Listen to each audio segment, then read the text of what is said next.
So before I play Ben Shapiro's coverage of the Build-A-Bear story, I want you to ask yourself, and really I want to know what your opinion is on this topic, because there is one side of the aisle that's saying Build-A-Bear is grooming your children, as you can see from the title of Ben Shapiro's video. I can't talk today, sorry guys.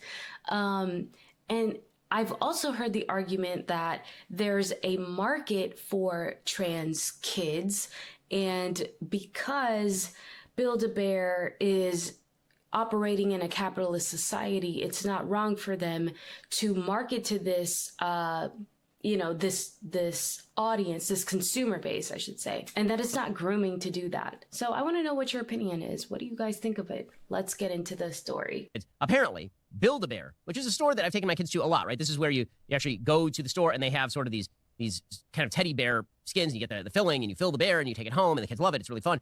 They've decided that they need to drag queen the kids. So Build-A-Bear's workshop is now offering a new RuPaul drag queen bear, which makes perfect sense because you definitely need to teach your kids about boys who dress up as girls. The stuffed animal immediately caused outrage online, according to the Daily Mail, with many calling out the business for selling the bear amid growing controversy regarding drag performances. The controversy first erupted online with my friend Matt Walsh's tweet, which included a screen grab of the Build-A-Bear website with RuPaul Bear advertised. The drag queen bear is stated as being included in the bear cave, but still shown on the general website, which is accessible to all. Apparently, it's for 18-plus shoppers, but it's right there at the top of the front page.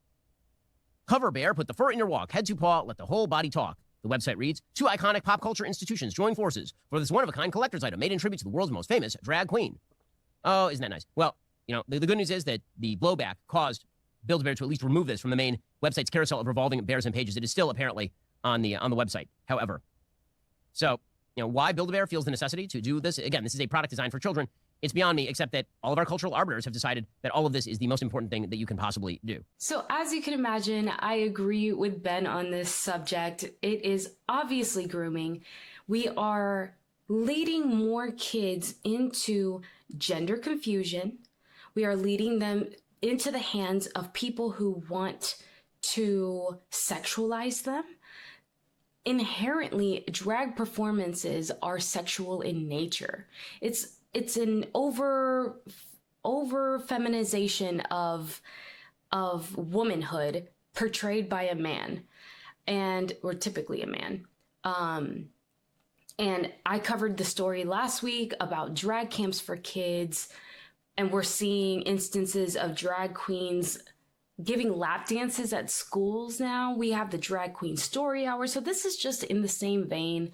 I don't understand why, not only why they're doing it, I kind of do understand why they're doing it, because they want to indoctrinate kids. They want to groom kids into this ideology, and more kids will be victimized by the perverts among the drag community, among the trans community, and among the rainbow community.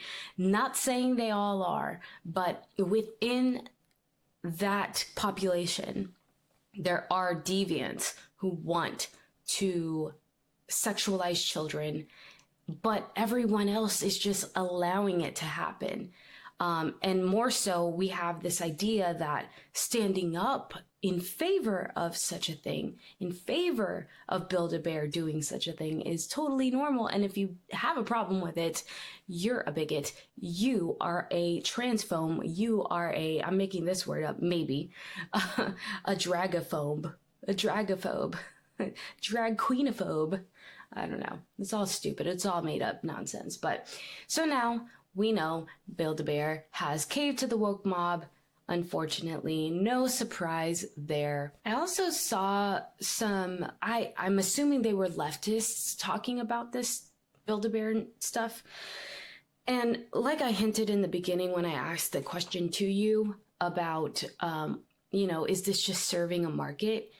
I do think this is just serving a market on Build-A-Bear's end. I don't know that they're like ideologically possessed. Maybe some people in the company are, but they took the stance of, what's the big deal? There's kids that are trans and they identify this way, or, they're future drag queens. And so it's a relatable toy, why shouldn't they have it, or whatever. As a Christian, it's important that we don't elevate capitalism, for example, or making money over morality. I think capitalism is a wonderful system. I think it is the best humanity has come up with so far. And I think free market capitalism is great. I don't know how much of the permeation of LGBTQ propaganda within the free market system right now, or within capitalism in America, is really a driving factor of the free market. I don't think so, because I think there's so many people who are outraged about this. It's so very politically divisive.